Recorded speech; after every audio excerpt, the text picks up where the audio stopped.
Hi everybody, welcome to the home of Crybaby Performance. A lot of you have asked for this video, how do I set up my car?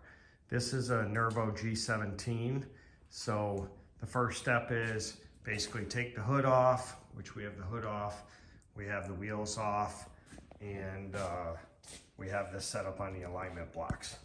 So the first thing you do is you bolt these alignment blocks. They're marked, like that says which corner it goes in, and then we have the back one on as well, and then this is the alignment bar for the back. And there really is a procedure to doing this. You know, you have to get everything kind of done in a certain order or it'll take more time. So the first thing we did was we got our tires all situated of what we're going to run. We got the air pressures. It's very important to have the air pressures. And the next thing is we looked at our shocks. We checked the air pressure on our shocks. That's the ride height from the last race, which that looks pretty good. This one in the right rear is also very good. And if you noticed, we have a little system going with our shocks and springs. I can tell you exactly what that shock and spring is just by the color on it and the two dots there. I'm not going to tell you what that is, but they all mean something. That could be 100 spring, 125, 132. And again, here that O-ring is at the exact where we want it. And this is the last one, which that one's a little high. We may make a bit of an adjustment, I'm not sure. On this side of the car, we're not running the valving that is adjustable with air. We only run that on the right side. And then we've got our caster and camber blocks here and our steering. So where we start is, we start at the back of the car here first, and we want to make sure this axle is square. Can I have the right angle piece? So there's a couple of places to check to make sure that it's square. These cars will move around a little bit. Every time we adjust one of these cars after a race weekend, we come back here, we tear it all apart and we check it, and it's amazing how things will be off a 16th or an 8th here and there, even though everything was tightened down, you weren't in any wrecks, it was a smooth weekend. They just seem to move around ever so slightly. Oh, I need a longer one. Give me that other aluminum block. So with any 90-degree angle item, we can check that. We're checking to make sure the axle is square, and it is. And then we're going to go to the other side and check this bird cage as well. And that one is also very good. So that's really good. So the next thing we're going to do is grab the tape measure. We're going to check this measurement here. So from this bar to the block, we have 5 and, what does that say? 5 1/8, exactly. So now we're going to go to the other side of the car, and we're not actually going to do it, but the same thing, we're going to measure from this point to here to get 5 1/8 to make sure that's equal. If that's not equal, then we have to start turning on these radius rods. If we start turning on these radius rods, if we do it equal, it will drag it in or out. If you do it unequal, it will start to tilt the bird cage. So the other adjustment here is for your car to be loose, or I'm sorry, tight. It's in the upper holes. To loosen it up, you keep on moving it in. If you want to turn this bird cage clockwise or counterclockwise, you can move this up or down in the holes as well. So on the other side here, these big long radius rods are what control the axle there. So we typically don't change that. We always run it at 0 on this particular car, which is animal. And on the Honda car, we run it a little bit differently, but on this car, we always run it square. We call that square. On our setup sheet right here, That is right there, except I got to change the number from 5 1/4 to 5 1/8, and we're running at 90 degrees. So it's also good to have one of these setup sheets. This is I believe a CSI sheet, and I record this stuff before every single race so that we know where we started, where we ended, and then I can make a sheet so next time we go back to that track, I have all the same information all over again, because these car setups will change more than you think in a race weekend. Okay, so we'll be right back with the front stuff we're going to do next. So be right back. We are now working on the front end of the car. So as you can see, this is a floating axle. There's 2 radius rods on this side. There's another radius rod on the other side. There's kind of a lot going on here when you really look at it, because this is a floating axle. The shocks are doing the work, and the radius rods are keeping it all in place. So the first thing we do is we put it on these setup blocks, and then we put this bar in here. With that bar on both wheels, it's locked the steering. The problem with that bar is sometimes it's not all that accurate. On these Nervo cars, you want the steering column to be exactly between the 2 nuts and the 2 plates. So that's exactly where we have it. And then over here, you can shift the axle to the right and the left with the front panhard bar. So right now we have the panhard bar in the center location, which we normally have it. And then Nervo calls out, I think, 8.5 for the front distance from the panel. Let's see if I can zoom in here. And we're about 8, what are we at, 8 3/8? Yep. We're at 8 3/8, and we may go to 8 1/4. Austin seems to like it at about 8 1/4. So then also we're going to talk about the caster. This is the caster block right here, and if you look at it, we call that, the one with the dot is 0, and we call that 2 ticks back. So we like ours to be 2 tick back, and then the other side will be 0. It will be right on the dot. Okay, and then for the camber, here's another one. This is how you adjust the camber. Right here with this block, it's got little numbers on it. Like, it's hard to read, but that says number 3. This side says number 2. There's 1, 2, 3, 4. And then there are slots that you can put it in. So we're calling that 1 slot over, and that's number 3. So that'd be 1 and 3. So, but we really want 3 degrees. So the thing that I have to say here is these blocks are never that accurate. So if you say that's 1 and 3, 1 slot 3, and you go to your other car, it's going to be 2 2 or 1 4, or it's never going to be the same number. I've messed around with this for hours, never comes out right. It must be how they machine this little block. So the more accurate way to do it is, can you grab me the little, there's a little, you can take this spindle, off, or you can, right next to your block, let's see if this, here is a digital angle gauge, and you put it right against the block. Just for the heck of it, we'll turn it on. And we got to 0 it. Let's see what it ends up being. Okay, there's 0. 2.7, so we could adjust that to 3. Okay, so that's how you do that. You measure it from there, or you can plop this on the bare spindle and you can see where the spindle is. So we like to do it right there. 2.6, it was 2.7 a second ago, and the other side should be 0. So that's how you check that. Do not do it by, yeah, these blocks are great for the adjustment. You can make the finest adjustment, and then you can tune it in again.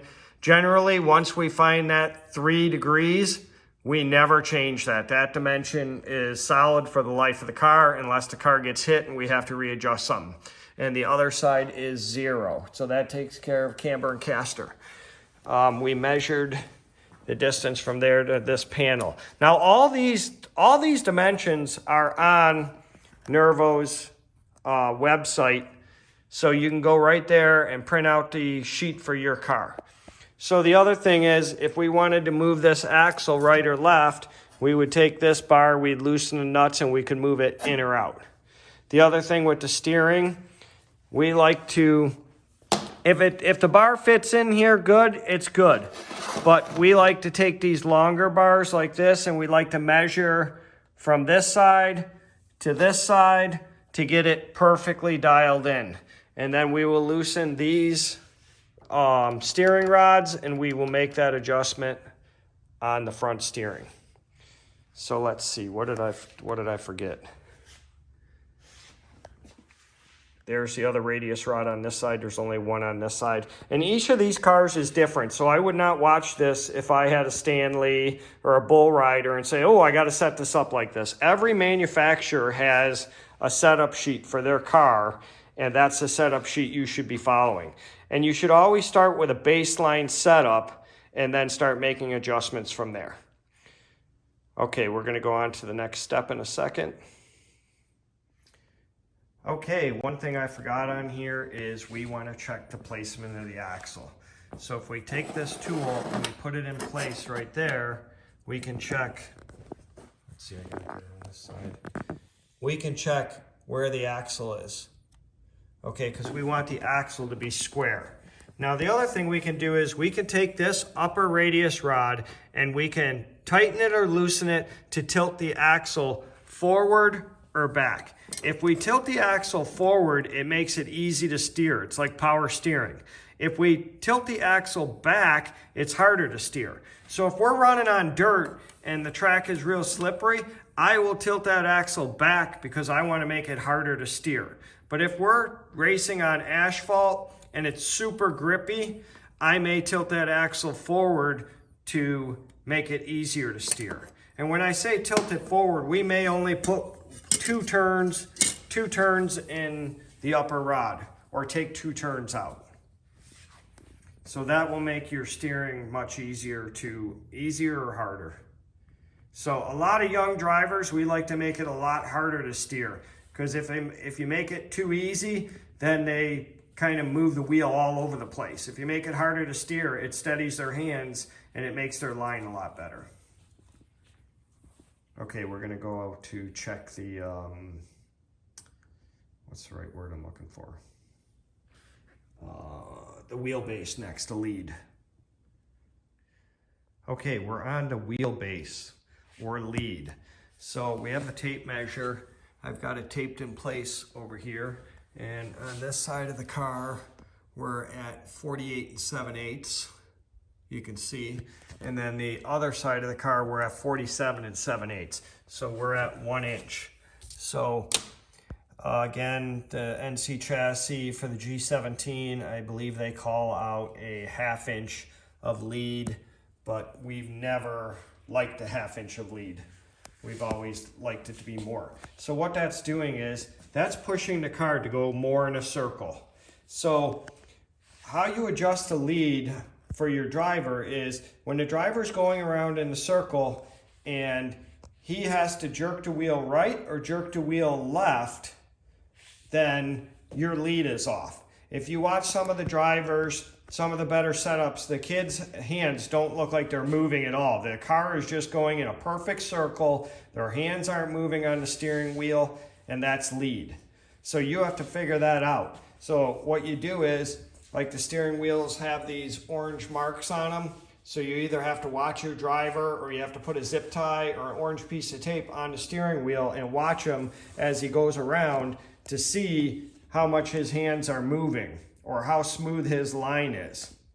And then you can adjust the lead. This is one of my favorite adjustments to make because it really fine-tunes the car, and then you're going in a perfect circle. So again, you can adjust the lead in and out by these radius rods. We never typically, after we square up the axle, you could adjust the lead by the rear radius rods too. We never touch those. We always adjust it from this side or the other side to get our lead honed in.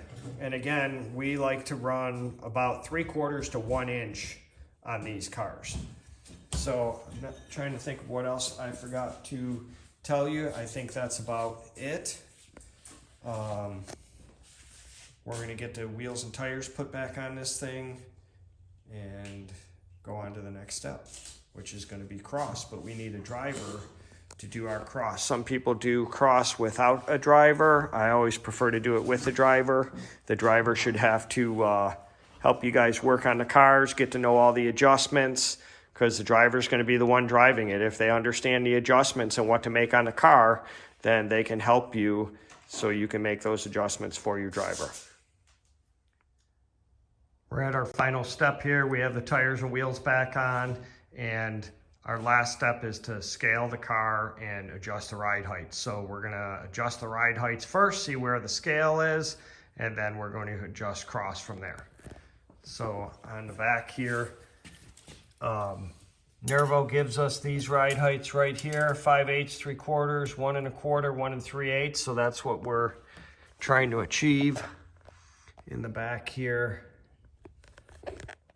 we have 1 3/8. So we're perfect there. Now we're gonna go to the next corner over here.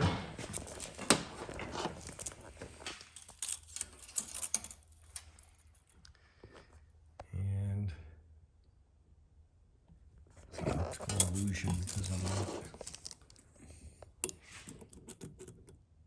1 1/4, that's perfect. It's to the bottom of the bar, not to the bottom of the floor pan.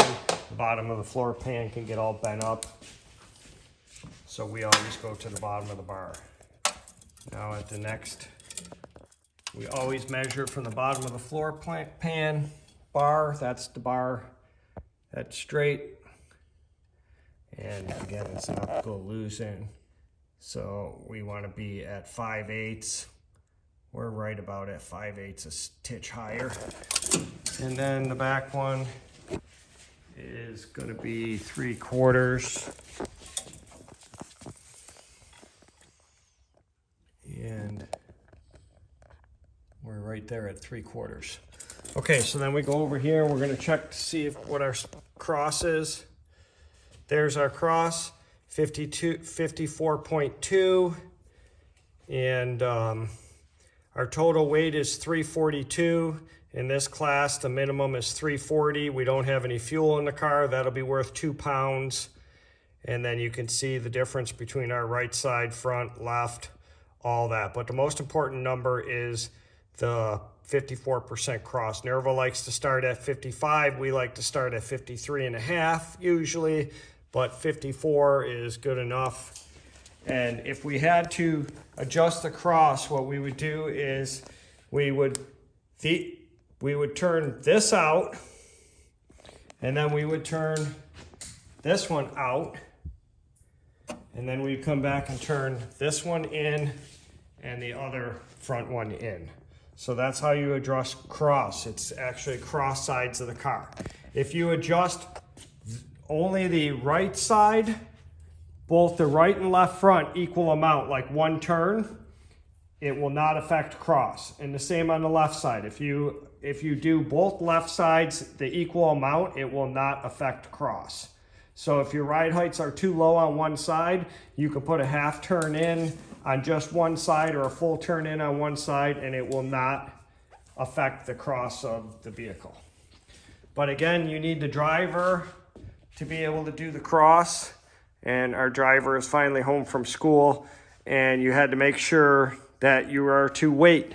Our driver's lost a little weight, so we had to add weight in the car. It has to be taped up. It has to have your name on it. We write on it how much it weighs so we know how much we're adding. And we usually add most of the weight into the side pod right there. So this concludes our setup on this vehicle, and we are ready to run. Hopefully you enjoyed our video, and give it a thumbs up. From the home of Crybaby Performance.